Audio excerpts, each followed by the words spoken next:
الحمد للہ رب العالمین والعاقبۃ للمتقین والصلاة والسلام علی سید الانبیاء والمرسلین اما بعد فاعوذ باللہ من الشیطان الرجیم بسم اللہ الرحمن الرحیم ان اللہ وملائکتہ یصلون علی النبی یا ایھا الذین آمنوا صلوا علیہ وسلموا تسلیما الصلاۃ والسلام علیک یا سیدی یا رسول اللہ وعلی آلک واصحابک یا سیدی یا حبیب اللہ الصلاۃ والسلام علیک یا سیدی یا نبی اللہ وعلی آلک واصحابک یا سیدی یا رحمت للعالمین۔ معزز سامعین، اللہ رب العزت نے قرآن کریم میں ہمیں حکم دیا ہے کہ میرے نبی کی ذات پر درود پاک بھیجو۔ فرشتوں کو بھی حکم دیا ہے اور ہم مسلمانوں کو بھی، ایمان والوں کو بھی اس بات کا حکم دیا گیا ہے کہ میرے نبی کی بارگاہ میں درود و سلام بھیجو۔ رسول کریم صلی اللہ علیہ وآلہ وسلم کا فرمان عالی شان ہے، حضور نے فرمایا کہ جو شخص دن میں ایک مرتبہ مجھ محمد کی ذات پر درود پاک پڑھتا ہے تو اللہ رب العزت اس کے 10 گناہوں کو معاف فرما دیتا ہے۔ اللہ تعالیٰ اس کے 10 درجات بلند کر دیتا ہے اور اس کی نیکیوں میں 10 نیکیوں کا اضافہ کر دیتا ہے۔ صرف اور صرف ایک مرتبہ درود پاک پڑھنے کی یہ فضیلت ہے، اور اگر ہم درود پاک کی کثرت کریں گے اور اگر ہم یہ دیکھیں کہ درود پاک ایک ایسی عبادت ہے جو قبول ہی قبول ہے، کوئی حاجی اپنے حج کے قبول ہونے کا دعویٰ نہیں کر سکتا، نہ ہی کوئی نمازی یہ دعویٰ کر سکتا ہے کہ میں نے جو نماز پڑھی وہ اللہ نے قبول کر لی۔ الغرض انسان کسی بھی عبادت کے قبول ہونے کا دعویٰ نہیں کر سکتا، لیکن درود پاک ایک واحد عبادت ہے جو قبول ہی قبول ہے، یعنی انسان جب بھی اس کو پڑھتا ہے تو اللہ تعالیٰ اس کو قبول کر لیتا ہے۔ درود پاک ایک واحد ایسی عبادت ہے، اور رسول کریم صلی اللہ علیہ وآلہ وسلم نے ارشاد فرمایا کہ اللہ رب العزت اس بندے کے اوپر رحمتیں نازل فرماتا ہے جو شخص مجھ محمد کی ذات پر درود پاک پڑھتا ہے۔ اور حدیث پاک میں آتا ہے کہ نبی پاک صلی اللہ علیہ وآلہ وسلم نے ارشاد فرمایا جو دنیا میں رہ کر جتنا مجھ محمد کی ذات پر درود پاک پڑھتا ہوگا اتنا ہی وہ قیامت والے دن میرے قریب ہوگا۔ اگر ہم چاہتے ہیں کہ ہم قیامت والے دن اپنے نبی کے قریب سے قریب ہو تو ہمیں چاہیے کہ ہم دنیا میں رہ کے کثرت کے ساتھ درود پاک کا ورد کیا کریں۔ اللہ رب العزت کی بارگاہ میں دعا ہے اللہ تعالیٰ ہمیں کثرت سے درود پاک پڑھنے کی توفیق عطا فرمائے اور اس کی برکات سمیٹنے کی توفیق عطا فرمائے۔ حصول برکت کے لیے ایک مرتبہ مل کے پڑھ لیجیے، الصلاۃ والسلام علیک یا سیدی یا رسول اللہ وعلی آلک واصحابک یا سیدی یا حبیب اللہ الصلاۃ والسلام علیک یا سیدی یا نبی اللہ وعلی آلک واصحابک یا سیدی یا رحمت للعالمین۔ معزز سامعین، اللہ رب العزت نے قرآن کریم فرقان حمید میں ارشاد فرمایا یا ایھا الذین آمنوا اتقوا اللہ حق تقاتہ ولا تموتن الا وانتم مسلمون۔ ترجمہ سماعت فرمائے، اللہ رب العزت قرآن کریم فرقان حمید میں ارشاد فرماتا ہے کہ اے ایمان والو مجھ سے ڈرو جس طرح کے مجھ سے ڈرنے کا حق ہے، اور تم اس دنیا سے اس حالت میں جانا کہ تم مسلمان ہو کے جاؤ۔ معزز سامعین، اللہ رب العزت اس آیت مبارکہ میں ہمیں تقوی اختیار کرنے کا حکم دے رہا ہے۔ نبی پاک صلی اللہ علیہ وآلہ وسلم سے پوچھا گیا یا رسول اللہ صلی اللہ علیہ وآلہ وسلم کون سے ایسے عمل ہیں جو لوگوں کو کثرت کے ساتھ جنت میں لے کر جائیں گے؟ تو نبی پاک صلی اللہ علیہ وآلہ وسلم نے ارشاد فرمایا تقوی اختیار کرنا۔ نمبر 1 تقوی اختیار کرنا، اور دوسرے نمبر پر فرمایا اچھا اخلاق، یعنی جس شخص نے تقوی کو اختیار کیا اور اچھا اخلاق اختیار کیا تو ایسے لوگ کثرت کے ساتھ جنت میں داخل ہوں گے۔ پھر سوال کیا گیا یا رسول اللہ صلی اللہ علیہ وسلم کون سے ایسے لوگ کثرت کے ساتھ جہنم میں ڈالے جائیں گے۔ تو نبی پاک صلی اللہ علیہ وآلہ وسلم نے ارشاد فرمایا، اس کا مفہوم ہے، آپ نے فرمایا جو اپنی شرمگاہ اور اپنی زبان کی حفاظت نہیں کرتے ہیں، یعنی کہ فرمایا جو شرمگاہ اور نماز زبان ہے یہ انسان کو کثرت کے ساتھ جہنم میں لے کر جائے گی۔ اور ایک اور روایت میں آتا ہے کہ نبی پاک صلی اللہ علیہ وآلہ وسلم نے ارشاد فرمایا کہ تم مجھے دو چیزوں کی ضمانت دو، ایک وہ جو تمہارے دو جبڑوں کے درمیان میں ہے یعنی کہ زبان، اور دوسرے نمبر میں فرمایا جو تمہاری دو ٹانگوں کے درمیان میں ہے یعنی کہ شرمگاہ۔ اگر تم مجھے اس کی ضمانت دیتے ہو تو میں محمد تمہیں جنت کی ضمانت دیتا ہوں۔ اسی لیے ہم لوگوں کو چاہیے کہ ہم اس کی حفاظت کریں۔ تو میں آپ کے سامنے آیت مبارکہ پیش کی تھی کہ اللہ فرماتا ہے مجھ سے ڈرو، یعنی تقوی اختیار کرو۔ حضرت کعب رضی اللہ تعالیٰ عنہ سے حضرت عمر فاروق رضی اللہ تعالیٰ عنہ نے پوچھا کہ اے کعب آپ یہ بتائیں کہ تقوی کیا ہے؟ تو حضرت کعب رضی اللہ تعالیٰ عنہ فرمانے لگے، اے عمر فاروق آپ کبھی کسی جھاڑی دار درخت یا جنگل سے گزرے ہیں کہ قریب سے گزرے ہیں؟ تو حضرت عمر فاروق نے عرض کی جی ہاں میں وہاں سے گزرا ہوں۔ تو آپ نے فرمایا کہ آپ وہاں سے کس طرح گزرتے ہیں؟ تو حضرت عمر فاروق رضی اللہ تعالیٰ عنہ نے عرض کی کہ میں وہاں سے اپنے دامن کو بچا کر گزرتا ہوں کہ کہیں کوئی کانٹا نہ چبھ جائے۔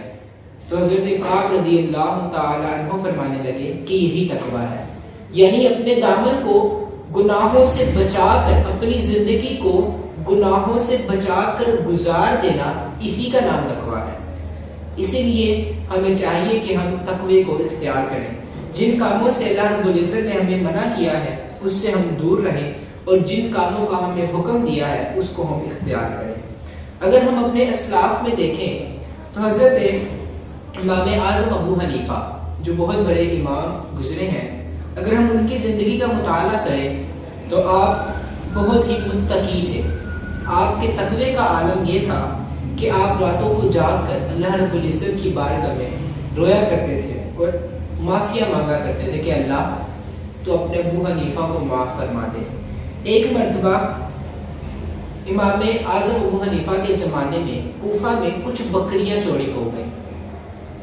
تو امام اعظم ابو حنیفہ رحمۃ اللہ تعالیٰ علیہ نے آپ نے لوگوں سے پوچھا کہ بکرے کی زیادہ سے زیادہ عمر کتنی برس ہوتی ہے؟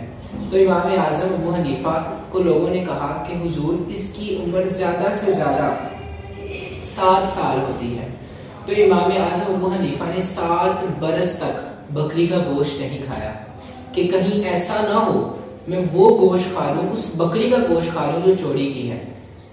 پھر ایک مرتبہ آپ کوفہ کی نہر کے پاس سے گزرے تو آپ نے دیکھا کہ ایک فوجی وہ بکری کا گوشت کھا رہا ہے اور اس نے کچھ ٹکڑا کوفہ کی نہر میں پھینک دیا۔ تو امام اعظم ابو حنیفہ نے لوگوں سے مچھلی کی تبھی عمر معلوم کی کہ اس کی عمر کتنی ہوتی ہے۔ تو لوگوں نے جو مچھلی کی عمر تھی وہ بتائی، تو امام اعظم ابو حنیفہ نے اتنی عمر تک مچھلی کا گوشت بھی نہیں کھایا کہ کہیں ایسا نہ ہو میں وہ مچھلی کھا جاؤں جس مچھلی نے وہ بکری کا گوشت کھایا ہو، کہیں وہ بکری چوری کی نہ ہو۔ ذرا سوچئے جو ہمارے بڑے تھے، ہمارے جو اسلاف تھے، ان کے تقوی کا کیا عالم تھا۔ اور اگر آج ہم اپنی زندگی کی طرف دیکھیں تو ہم لوگ سب کچھ کرنے کے باوجود بھی اللہ سے نہیں ڈرتے۔ اس لیے ہمیں چاہیے کہ ہم اپنی زندگی میں تقوی کو اختیار کریں، اور جو شخص تقوی اختیار کر لیتا ہے وہ اس کو چاہیے کہ وہ نیکی کا حکم دے اور وہ برائی سے منع کرے، کیونکہ اللہ رب العزت نے قرآن کریم میں ارشاد فرمایا، اس کا ترجمہ ہے کہ جو شخص اللہ پر اور آخرت کے دن پر ایمان لاتا ہے اس کو چاہیے کہ وہ نیکی کا حکم دے اور وہ برائی سے منع کرے اور نیک کاموں میں جلدی کرے، اور جو ایسے کرے گا وہ کامیاب ہو جائے گا۔ معزز سامعین، اس آیت مبارکہ سے ہمیں اس چیز کا علم حاصل ہوا کہ جو نیکی کا حکم دیتا ہے اور برائی سے منع کرتا ہے اس کی کتنی فضیلت ہے، اور یہ اللہ تعالیٰ نے ہمیں حکم دیا ہے کہ ہم نے یہ عمل کرنا ہے۔ ایک مرتبہ نبی پاک صلی اللہ علیہ وآلہ وسلم نے صحابہ کرام سے فرمایا، اے صحابہ تم راستے میں بیٹھنا چھوڑ دو۔ تو صحابہ کرام نے عرض کی، یا رسول اللہ صلی اللہ علیہ وآلہ وسلم ہم راستے میں بیٹھنا ہماری مجبوری ہے کہ ہمیں وہاں بیٹھ کر کچھ بات چیت کرنی ہوتی ہے۔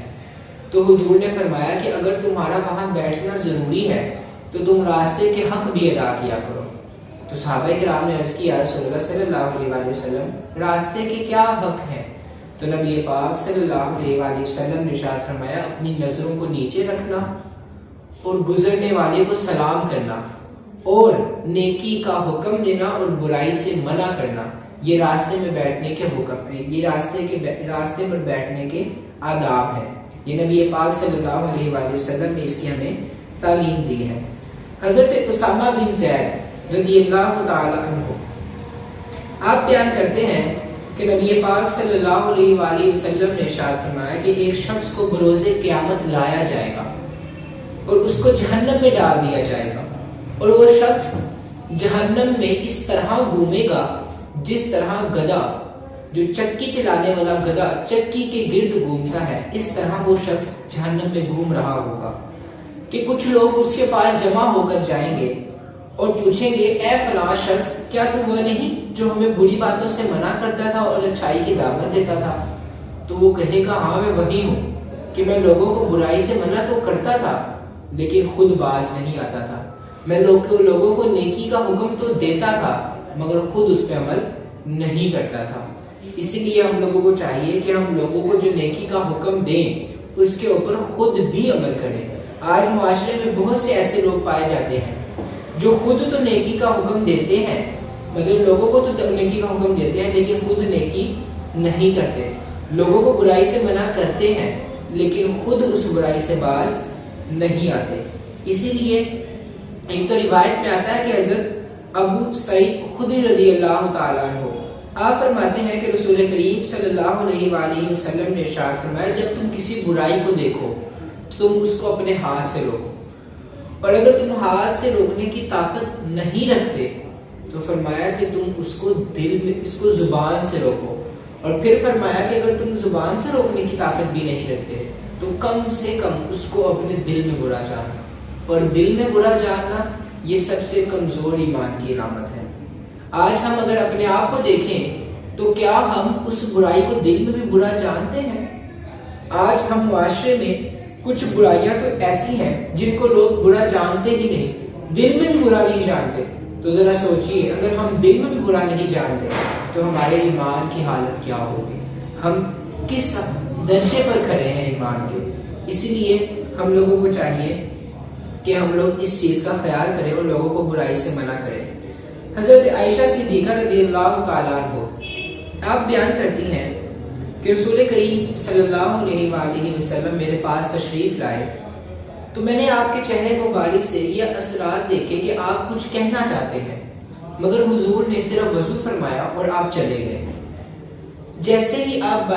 حجرے سے باہر گئے تو میں نے جان کر دیکھا کہ آپ نے صحابہ کو مخاطب کیا اور فرمانے لگے اے لوگو اللہ سے ڈرو،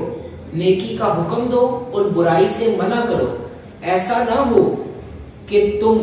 اللہ سے دعا مانگو اور اللہ تمہاری دعا قبول نہ کرے، کہیں ایسا وقت نہ آ جائے کہ تم اس سے مدد طلب کرو اور وہ تمہاری مدد نہ کرے۔ اسی لیے ہم لوگوں کو چاہیے، اور اس حدیث پاک سے ہمیں معلوم یہ ہوتا ہے کہ جو قوم نیکی کا حکم دینا چھوڑ دیتی ہے اور برائی سے منع کرنا چھوڑ دیتی ہے، اللہ رب العزت ایسی قوم کی دعاؤں کو قبول نہیں کرتا۔ اسی لیے آج اس معاشرے میں اس چیز کی بہت کمی پائی جاتی ہے کہ لوگ نیکی کا حکم نہیں دیتے اور برائی سے منع نہیں کرتے۔ اسی لیے ہم لوگوں کو چاہیے کہ ہم اس بات کو خاص طور پر اپنی زندگیوں میں لاگو کریں۔ اور اگر ہم بات کریں صبر کے اوپر تو اللہ رب العزت نے ایمان والوں کو مدد چاہت، اگر ہم چاہتے ہیں کہ اللہ سے مدد حاصل کریں تو اس کے بھی اللہ رب العزت نے قرآن میں 2 طریقے بتائے ہیں۔ نمبر 1 اللہ رب العزت نے ارشاد فرمایا، اس کا ترجمہ ہے کہ اے ایمان والو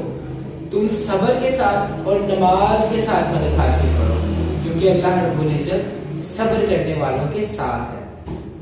ابھی ہم نے پیچھے حدیث مبارکہ میں سنا کہ اللہ رب العزت اس قوم کی مدد نہیں کرتا جو نیکی کا حکم اور برائی سے منع نہیں کرتا۔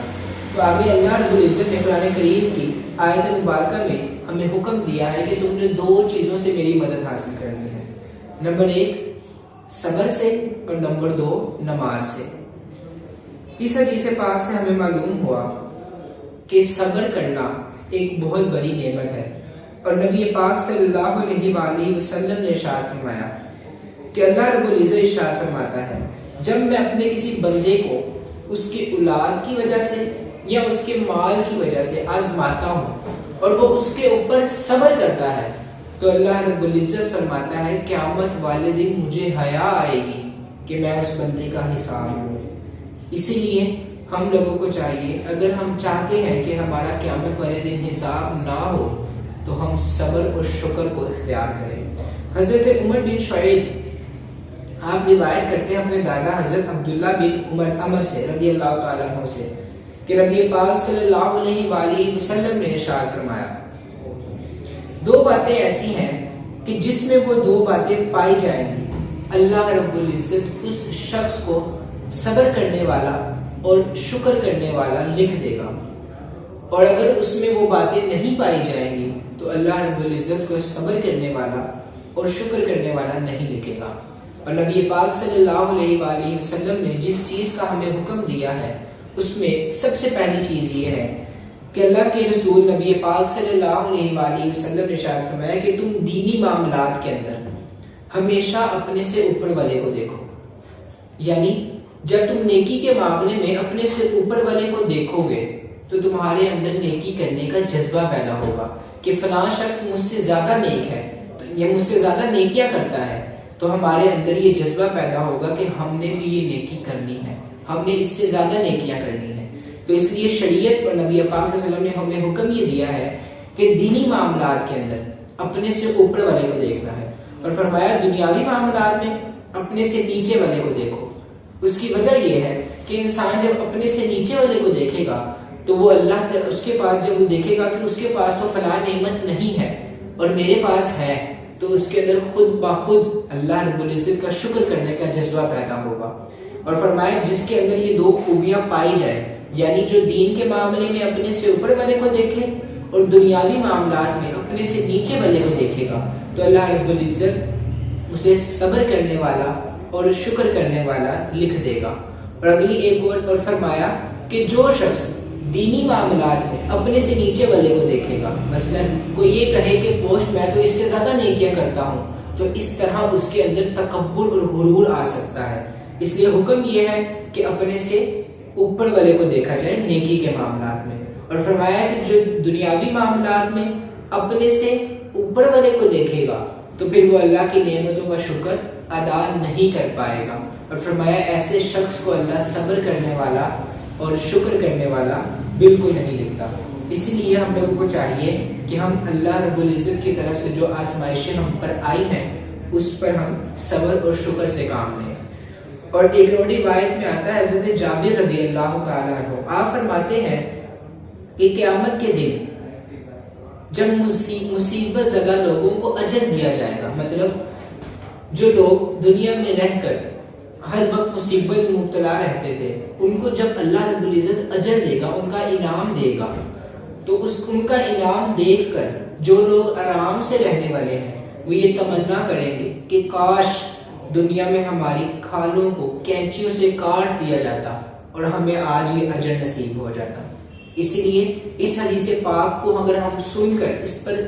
توجہ کریں تو ہماری بہت ساری ہماری مشکلات حل ہو سکتی ہیں۔ ایک مرتبہ نبی پاک صلی اللہ علیہ وآلہ وسلم کا چراغ بجھ گیا تو نبی پاک صلی اللہ علیہ وآلہ وسلم نے پڑھا انا للہ و انا الیہ راجعون، تو عرض کی گئی یا رسول اللہ صلی اللہ علیہ وسلم یہ بھی مصیبت ہے؟ تو نبی پاک صلی اللہ علیہ وآلہ وسلم نے ارشاد فرمایا ہاں، ہر وہ چیز مصیبت ہے جس سے مومن کو اذیت پہنچتی ہے، اور ہر اس چیز کے بدلے اللہ رب العزت انسان کو اجر دیتا ہے اور اس کے گناہ معاف کرتا ہے۔ ایک روایت میں آتا ہے کہ ایک شخص وہ دنیا میں مشکلات سے زندگی گزارتا ہے یہاں تک کہ اس کی زندگی مکمل ہو جاتی ہے، اور ایک وقت ایسا آتا ہے کہ اس کے جسم کے اوپر کوئی گناہ باقی نہیں رہتا۔ یہ مصیبت جو آتی ہے، اس لیے ہم لوگوں کو چاہیے کہ ہم اللہ تعالیٰ کی طرف سے جو مصیبت آئی ہے اس پر صبر اور شکر سے کام لے۔ اللہ رب العزت کی بارگاہ میں دعا ہے اللہ تعالیٰ ہم سب کو عمل کرنے کی توفیق عطا فرمائے۔ وآخر دعوانا الحمد للہ رب العالمین.